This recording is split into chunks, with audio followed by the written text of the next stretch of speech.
আমি আগে বলেছি আপনার সাথে তর্ক করতে পারবো না। আপনার সমকক্ষ হওয়াও আমার কাজ নয়। আপনি কতটা পড়েছেন আমি জানি না। আমি পড়িনি, আমি একজন অশিক্ষিত সাধারণ মানুষ। লাভ ম্যারেজ ছিল? হ্যাঁ, কিন্তু ওটা পড়া তো পাপ নয়, তাই না? दिल लगाया गधी से तो परी क्या चीज है। আমার নাম স্বপ্না, আমি হিন্দু পরিবার থেকে। আমার স্বামী মুসলমান হামিদ কুরেশি। আমি এই প্রশ্নটা করছি যে পূর্বপুরুষদের সময় থেকেই হিন্দু মুসলমান জাত ভেদাভেদ চলছে। তো আপনি বলেন যে হিন্দু মুসলিম আলাদা আলাদা নয়, এরা সব এক। আমি মানি, কিন্তু ব্যাপারটা হলো যখন কোনো হিন্দু বাচ্চা হয় তখন তাকে হিন্দু রীতিতে বরণ করা হয়, মুসলিম বাচ্চা হয় মুসলিম রীতিতে বরণ করা হয়, যেমন তার কানে আজান দেওয়া হয়। আর যখন হিন্দু বাচ্চা হয় তার নাম কৃষ্ণ বা রাম নাম রাখা হয়। যাকে যেরকম শিক্ষা দেওয়া হয় সে সেরকমই শিক্ষা পায়। যেমন আমাদের শেখানো হয়েছে ছোটবেলা থেকে ভগবানকে মানতে, আমরা ভগবানকে মানি। আমরা মুসলমান ধর্মকেও মানি, এমন নয় যে মানি না। আমাকে যেরকম শিক্ষা দেওয়া হয়েছে সেই শিক্ষাকেই আমি মানি। কিন্তু আপনি বলেন যে মুসলিম সঠিক আর হিন্দু ভুল, এমনটা কিভাবে বলতে পারেন? পূর্বপুরুষরা এত বড় মানুষ ছিলেন, তারা অনেক কিছু জানতেন। আমি আপনার সাথে তর্ক করতে পারবো না, কারণ আপনি অনেক কিছু জানেন আর আমি কিছুই জানি না। আমাদের বাবা দাদারা এসব দেখে এসেছেন এবং আমরাও দেখেছি যে আমরা গুরুজন, তাদের আমি সম্মান করি। তিনি আমার সাথে তর্ক করতে চান না, আমিও আপনার সাথে তর্ক করতে চাই না। করতে পারবো না কারণ আমার অত শিক্ষা নেই, অতটা বলতে পারবো না, তাই না? বোনের প্রশ্ন হলো যে আমি বলি হিন্দু মুসলিম এক, কিন্তু যে হিন্দু পরিবারে জন্মায় তাকে হিন্দু শিক্ষা দেওয়া হয়, যে মুসলিম পরিবারে জন্মায় তাকে মুসলিম শিক্ষা দেওয়া হয়। তাহলে এটা কিভাবে বলা যায় যে মুসলিম সঠিক আর হিন্দু ভুল? এটা কি বোন আপনি বলছেন আপনার শিক্ষা কম। আমি আপনাকে জিজ্ঞেস করতে চাই 2 যোগ 2 কত হয়? 2 আর 2 কত হয়? 2 আর 2 কত হয়? 2 আর 2 কত হয়? 4 হয়। মাশাআল্লাহ। তাহলে বলবেন না যে আপনার শিক্ষা নেই। যদি গ্রাম থেকে কোনো মেয়ে এসে বলে আর বলে যে আমার বাবা আমাকে শিখিয়েছেন 2 যোগ 2 5 হয়, তাহলে আপনি কি বলবেন তাকে? 4 হবে, 5 কিভাবে হবে? 4 হবে 5 কিভাবে হবে? তোমার বাবা অঙ্ক জানতেন না। সে যদি বলে না আমার বাবাই শিখিয়েছেন, আপনি কি তাকে বলবেন আচ্ছা ঠিক আছে 2 যোগ 2 4ও হয় আবার 5ও হয়? এটা বলা ভুল। দুটোর মধ্যে অনুসন্ধান করতে হবে কোনটা সঠিক, সেটার উপরে আমল করি। না না, আমি কি চাই হিন্দুও সঠিক মুসলিমও সঠিক, 2 যোগ 2 4ও সঠিক, 2 যোগ 2 5ও সঠিক। আপনি তো মাশাআল্লাহ অনেক জ্ঞানী, আপনি জানেন 2 যোগ 2 4 হয়। কত লোকেরা জানে না 2 যোগ 2 4, তারা বলে 5 হবে। যেহেতু খোদা আপনাকে জ্ঞান দিয়েছেন, বুদ্ধি দিয়েছেন, আপনার দায়িত্ব হলো তাকে বলবেন বোন 2 যোগ 2 5 নয়, 2 যোগ 2 4 হয়। তখন সে হয়তো বলবে আচ্ছা আচ্ছা দুটোই ঠিক। আপনি বলবেন না দুটো ঠিক নয়, 2 যোগ 2 4ই হয়, 5 ভুল। একইভাবে যদি কারো বাবা মা তাকে ভুল শিখিয়ে থাকেন যে মূর্তি পূজা করতে হবে, অথচ হিন্দু ধর্মগ্রন্থে বলা হয়েছে মূর্তি পূজা ভুল, তাহলে যার কাছে জ্ঞান আছে, আমি একজন ছাত্র, ইসলামও অনেক ধর্মের, তো যেহেতু আমার জ্ঞান আছে আমি অবশ্যই সেসব লোকদের বলবো যারা ভুল বলছে সঠিক জিনিসটা অনুসরণ করুন। আমি আপনার সাথে বিতর্ক করব না। কিন্তু যারা জ্ঞানী লোক হিন্দু ধর্মের, খ্রিস্টান ধর্মের, ঈসাই ধর্মের, এটাকে বলে ডায়ালগ। আমি স্টুডেন্ট আর তারা পিএইচডি ডক্টর। আমি মেডিকেলের ডক্টর, ধর্মের ডক্টর নই। তাদের সাথে সংলাপ করি, আলোচনা করি, বিতর্ক করি। আমি যদি ভুল হই আমাকে ভুল প্রমাণ করুন, আমি নিজেকে বদলাতে রাজি আছি। আপনি আমাকে প্রমাণ করুন যে আমি যা বলছি তা ভুল, আমার ধর্ম ভুল, আমি আপনার ধর্ম গ্রহণ করতে প্রস্তুত আছি। Open challenge. আমি কেন বলছি? কারণ আমি ইসলাম ও কয়েক ধর্মের এক সাধারণ ছাত্র। 19 বছর পর্যন্ত আমার পরিবার মুসলিম ছিল, তাই আমিও ছিলাম। 19 বছর পর যখন গবেষণা শুরু করলাম তো জানতে পারলাম যে আমি সঠিক ধর্মে আছি। তারপর অন্য ধর্ম সম্পর্কে জানতে শুরু করলাম যে সব ধর্মেই ভালো কথা আছে। প্রত্যেক ধর্মের কিতাবে পরিবর্তন আসার পরেও, দুর্নীতি আসার পরেও এই সঠিক কথা লেখা আছে যে ঈশ্বর এক, তিনি ছাড়ার কারো ইবাদত করা উচিত নয়। এর মানে কি আমাদের গুরুজনেরা যে শিক্ষা দিয়েছেন তা ভুল? কিছু জিনিস সঠিক, আবার অনেক কিছু ভুল। আমি আপনার বড় থেকে বড় গুরুর সাথেও বিতর্ক করেছি। একজন আপনাদের হিন্দুস্তানের মান্যগণ্য শ্রী শ্রী রবিশঙ্করের নাম শুনেছেন? শ্রী শ্রী রবিশঙ্কর শুনেছেন? ওনারা যেমন বই পড়েই জানেন, আপনিও বই পড়ে জানেন, আসলটাকে দেখেছে? একদম ঠিক। তিনি বলেন 4 বছর থেকে আমি ভাগবত গীতা মুখস্থ জানি, কিন্তু বিতর্কে ভাগবত গীতা একটা তথ্য সূত্র দেননি। এমনটা নয়, ঈশ্বর এভাবে আসেন না। আপনি কত পুণ্য করেছেন বলছেন এই জন্মের কথা বলতে পারেন? কত জন্মের কথা কিভাবে বলতে পারেন? একদম ঠিক। তো আমি বলি যে আপনার কিতাব বলছে যজুর্বেদ অধ্যায় 32 শ্লোক 3 আর শ্বেতার উপনিষদ অধ্যায় 4 শ্লোক 19-এ আছে न तस्य प्रतिमा अस्ति। প্রতিমা মানে হলো প্রতিচ্ছবি। সেই খোদা, সেই ঈশ্বর, সেই আল্লাহর কোনো প্রতিমা নেই, কোনো প্রতিচ্ছবি নেই, কোনো ফটোগ্রাফ নেই, কোনো পেন্টিং নেই, কোনো মূর্তি নেই, কোনো ছবি নেই। তাহলে আপনি মূর্তি পূজা কেন করেন? মূর্তি পূজা না করলে ঈশ্বরকে কিভাবে ডাকি, যেমন শিক্ষা দেওয়া হয়েছে, বইয়ে লেখা আছে। যদি শিক্ষা ভুল দেওয়া হয়, মূর্তি পূজা এর মানে এই নয় যে মূর্তি পূজাই করতে হবে, মূর্তিকে দেখতে হবে। গীতা বা মহাভারতে মূর্তির কথা নেই, সেটা পড়ুন, সেখানেও তো শিক্ষা আছে। বোন, আপনি মূর্তি পূজা করেন কিনা? আমি করি, এমন নয় যে করি না, হয়তো আমি ভুল করি। যদি আপনার বন্ধু বলে 2 যোগ 2 5, তাহলে আপনি তাকে শুধরে দেবেন কিনা? হ্যাঁ, শুধরে তো দিতে হবে। আমিও চাই আপনাকে সঠিক পথ দেখাতে। আমি বলছি, যদি মূর্তি পূজা কোরআনে ভুল লেখা থাকে সেটাকে পাশে রাখুন। আপনি কোরআন মানেন না, আপনার ধর্মগ্রন্থই লেখা আছে মূর্তি পূজা ভুল, আমি তার প্রমাণ দিচ্ছি। তাহলে আপনি কেন করছেন?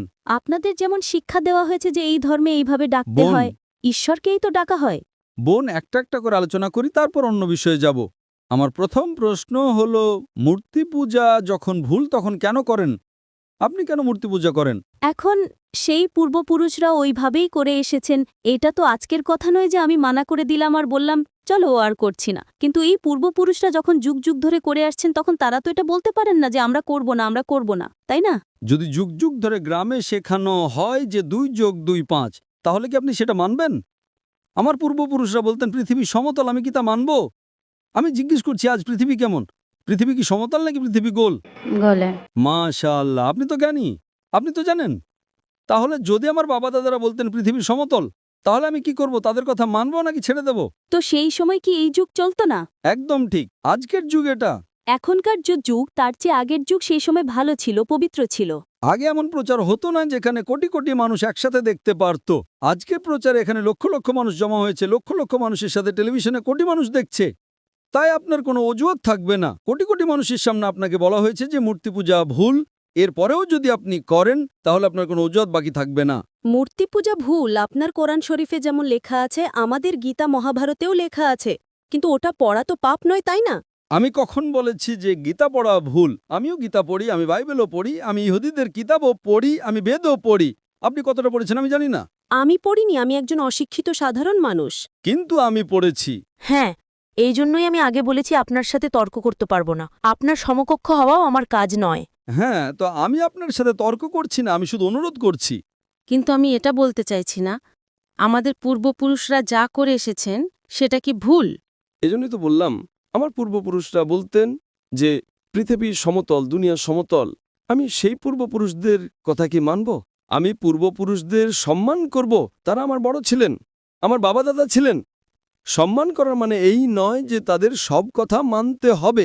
যদি আমার পূর্বপুরুষরা বলতেন 2 যোগ 2 5, তাহলে কি মানব? না। আমি শ্রদ্ধার সাথে আচরণ করব, আমি তাদের গালি দেব না, আমি তাদের অসম্মান করব না, ভালোবাসার সাথেই বলবো, কিন্তু বলবো যে আপনি ভুল। হুম।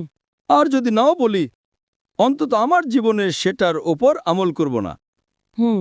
আমি জিজ্ঞেস করতে চাই যে যখন আপনার ধর্মগ্রন্থ বলছে আপনার স্বামীর কিতাব, হুম। আপনি তো আপনার স্বামীকে বিয়ে করেছেন, তাই না? হ্যাঁ। লাভ ম্যারেজ ছিল? হ্যাঁ। हाँ ঠিক ছিল না ভুল ছিল সেটা অন্য কথা, কিন্তু যখন আপনি আপনার স্বামীকে এত ভালোবাসেন, আপনার স্বামী আপনাকে ভালোবাসেন কিনা? হ্যাঁ। করেন তো? হ্যাঁ। আমি আমার স্ত্রীকে খুব ভালোবাসি, আমি আমার স্ত্রীকে সবচেয়ে বেশি ভালোবাসি। আপনার স্বামী আপনাকে ভালোবাসেন, তিনি কি চান না যে আপনি জান্নাতে যান? না। আপনি কি চান যে আপনার স্বামী জান্নাতে যাক? যাক কিনা? হ্যাঁ। তাহলে আমি জিজ্ঞেস করি, যদি একটা গাড়ি থাকে আর সেই গাড়িটা যখন চলে, তার একটা চাকা সাইকেলের আর আরেকটা চাকা ট্রাক্টরের, গাড়িটা চলবে কি? না। চলবে না, ভারসাম্যহীন। এজন্য আমাদের দেখা উচিত কোনটা একটা সঠিক। 4 টায়ার যদি লাগিয়ে দেয় সাইকেলের, তাহলে হয়ে যাবে হাতগাড়ি। যদি ট্রাকের টায়ার লাগাই, হয়ে যাবে ট্রাক। তাই আমাদের এটা অনুসন্ধান করা উচিত। আমি এটা বলছি না যে চোখ বন্ধ করে আপনি আপনার স্বামীর কথা মেনে নিন। শিক্ষিত হওয়া জরুরি নয়, কিন্তু বুদ্ধিমান প্রজ্ঞাবান হওয়া জরুরি। আমাদের শেষ নবী মুহাম্মদ সাল্লাল্লাহু আলাইহি ওয়াসাল্লাম, তিনিও নিরক্ষর ছিলেন, কিন্তু সবচেয়ে জ্ঞানী ছিলেন। তো আমি আপনাকে জিজ্ঞেস করছি, যখন স্পষ্টভাবে আপনার বইয়ে হিন্দু ধর্মগ্রন্থে এবং কোরআনে লেখা আছে, তখন আপনার পূর্বপুরুষরা যদি ভুল কথা বলতেন, তাহলে কি আপনার সেই ভুল জিনিসের ওপর আমল করা জরুরি? না। তাহলে আপনি কেন মূর্তি পূজা ছাড়েন না? আপনি বলেন আপনি আপনার স্বামীকে ভালোবাসেন কিনা সেটা একটা প্রশ্নচিহ্ন। এটা বাহ্যিক ভালোবাসা। সত্যিকারের ভালোবাসা হলে আমি চাইবো যে এই দুনিয়াতেও এবং আখেরাতেও আমার স্ত্রী আমার সাথে থাকুক। আপনি কি চাইবেন না যে আপনার স্বামী আপনার সাথে থাকুক? চাইবেন কি না? হ্যাঁ। তাহলে আপনি কি এটা অনুসন্ধান করবেন না যে কে সঠিক, আপনার স্বামী নাকি আপনি? কারণ আপনার হিন্দু ধর্মগ্রন্থ লেখা আছে এটা হারাম। ইয়া। তাহলে আপনি কি মূর্তি পূজা ছাড়তে প্রস্তুত? হ্যাঁ। মাশাআল্লাহ। আপনি কি মানেন যে খোদা এক? হ্যাঁ। আপনি কি মানেন মূর্তি পূজা ভুল? হ্যাঁ, ভুল। আপনি কি মানেন যে মোহাম্মদ সাল্লাল্লাহু আলাইহি সাল্লাম শেষ নবী? হ্যাঁ, হ্যাঁ। মাশাআল্লাহ। এর মানে আপনি মুসলিম? হ্যাঁ, হ্যাঁ। স্বামী মুসলমান হলে স্ত্রীও মুসলমানই হয়। কি? স্বামী মুসলমান হলে স্ত্রী মুসলমানই হয়। স্বামী আছে তাই মুসলমান এমনটা সবসময় জরুরি নয়, উল্টোটাও হয়। স্ত্রীও স্বামীর পরিবর্তনের কারণ হয়ে যায়। কারণ একটা প্রবাদ আছে, আমি বলবো সঠিক নাকি ভুল। दिल लगाया गदी से तो परी क्या चीज है। তো ভালোবাসা অন্ধও হয়। আমার উর্দু অতটা ভালো নয়, সব কবিতা পাবলিকের জন্য নয়। তো আমি বলতে চাই, আপনি তো বিয়ে করেছেন, ভালোবেসেছেন, কিন্তু বাস্তবে আপনি যদি মূর্তি পূজা ছাড়তে প্রস্তুত থাকেন, এক খোদাকে মানতে প্রস্তুত থাকেন এবং এটা মানতে প্রস্তুত থাকেন যে মোহাম্মদ সাল্লাল্লাহু আলাইহি সাল্লাম শেষ নবী, তাহলে আপনি নিজেকে মুসলিম বলতে পারেন। হ্যাঁ, আমি তো মুসলমানই। মাশাআল্লাহ। তাহলে আপনি মানেন যে খোদা এক? হ্যাঁ। আপনি মানেন মূর্তি পূজা ভুল? হ্যাঁ, ভুল। আপনি মানেন যে মোহাম্মদ সাল্লাল্লাহু আলাইহি সাল্লাম শেষ নবী? হ্যাঁ। মাশাআল্লাহ। আপনাকে কেউ জোর করছে ইসলাম গ্রহণ করার জন্য? না, না, আমাকে কখনো কেউ জোর করেনি। কত বছর আগে আপনার বিয়ে হয়েছে? এখন ৮-৯ বছর হয়ে গেছে। 9 বছর হয়ে গেছে। আপনার স্বামী জোর করেননি। ঠিক করেছেন না ভুল করেছেন সেটা পরে আলোচনা করা যাবে, কিন্তু আজকে আপনি নিজের মন থেকে ইসলাম গ্রহণ করতে চান। হ্যাঁ। আপনার উপর কোনো চাপ নেই, না। আপনি মন থেকে করতে চান। হ্যাঁ। ইনশাল্লাহ আমি আরবিতে বলবো আর আপনি তা পুনরাবৃত্তি করবেন। अशहदु আশহাদু अल्लाह আল্লাহ इलाहा ইলাহা इल्लल्लाह ইল্লাল্লাহ व अशहदु ওয়া আশহাদু अन्ना আন্না मुहम्मदन মুহাম্মাদান अब्दुहु আবদুহু व रसूलुहु। ওয়া রাসূলুহু। মাশাআল্লাহ। মাশাআল্লাহ। আপনি মুসলমান হয়ে গেছেন, আপনি 9 বছর পর মুসলমান হয়ে গেছেন। আমি অনুরোধ করব যে আপনি ইসলামের জ্ঞান অর্জন করেন, কোরআন অনুবাদের সাথে পড়েন আর সেটার উপর আমল করেন। আপনার এই শাহাদাত আমার গতকালের বয়ানকে সম্পূর্ণ করেছে। আমি বলেছিলাম জ্ঞান 2 পৃথিবীর জন্য। সেই জ্ঞান আপনি পিএইচডি করেন, টিচার হন, প্রফেসর হন, কিন্তু আপনার রবের দিকে নিয়ে আসবে না, আপনার সৃষ্টিকর্তার দিকে নিয়ে আসবে না। সেই জ্ঞান দিয়ে কি লাভ? আপনি সেই প্রফেসরের থেকেও উত্তম যার জ্ঞান তার রবের দিকে নিয়ে আসছে না। আমি আপনাকে ধন্যবাদ জানাই আর আল্লাহর কাছে দোয়া করি আপনাকে এই দুনিয়ার আখিরাতে ইনশাআল্লাহ জান্নাত দিক।